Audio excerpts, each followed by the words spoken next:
My name is Mary Jane Lenderman, and I am presenting research on eating disorders from beginning to end. The purpose of this research is to give an informative overview of the most common eating disorders and to understand the underlying causes, symptoms, diagnosis, and treatment of them. Anorexia nervosa is the most common eating disorder. It is also an eating disorder with the highest death rate in the world. Anorexia nervosa is a disorder when a person starves their body because they have an urge to be skinnier or smaller. It is a very unhealthy way of dieting.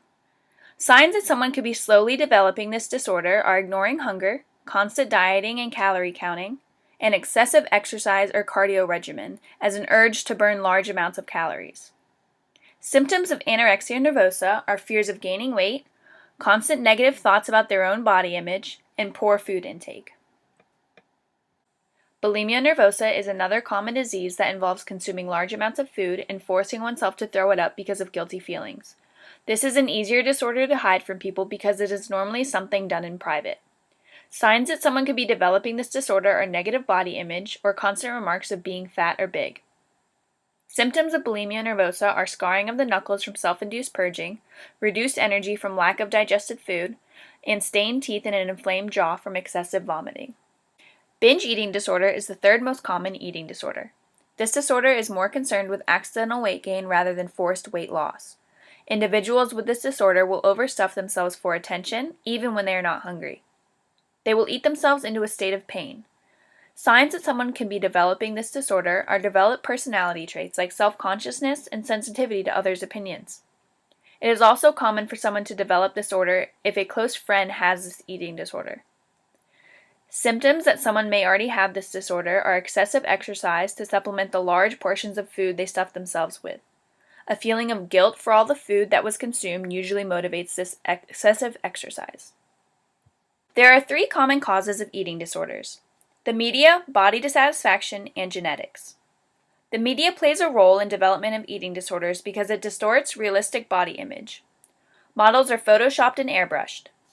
Young men and women see their favorite celebrities and supermodels and want to achieve their portrayed bodies that are shown in the fronts of magazines. It is literally impossible to achieve these shapes and dimensions with the amount of editing in the pictures, but people attempt to do it anyway and usually end up developing an eating disorder because of it. Body dissatisfaction, in general, plays a role in causes of eating disorders because men and women compare themselves to other models and celebrities, and they end up searching for something about their body that they really don't like. This causes over-exaggerated self-esteem issues, and people create body image disturbances and lead themselves to think that they are larger than they actually are. Genetics play a role in eating disorders for two reasons. One reason is that, genetically, everyone is given different body shapes and sizes. It is just a fact that some people will never fit into a size 0, no matter how skinny or fit they are. Bone structure is not changeable. Secondly, some individuals inherit mental disorders, like obsessive-compulsive disorder, and eating disorders can stem from them. Lastly, there are a few different treatment methods that are common for overcoming eating disorders. Medication, therapy, and nutrition rebuilding are the most effective methods to help patients recover. Medication can be good or bad. Medication is usually great to prescribe to patients to help them lose weight. It will suppress appetite, reducing the chance of overeating. In a bad way, patients could save their dose of medicine and binge eat on them later, in an effort to starve themselves.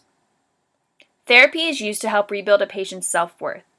By helping a patient understand that an eating disorder is extremely unhealthy for their body and practically killing their insides, they are likely to help them overcome their bad habits. Lastly, nutrition rebuilding is very important for the patient's full recovery.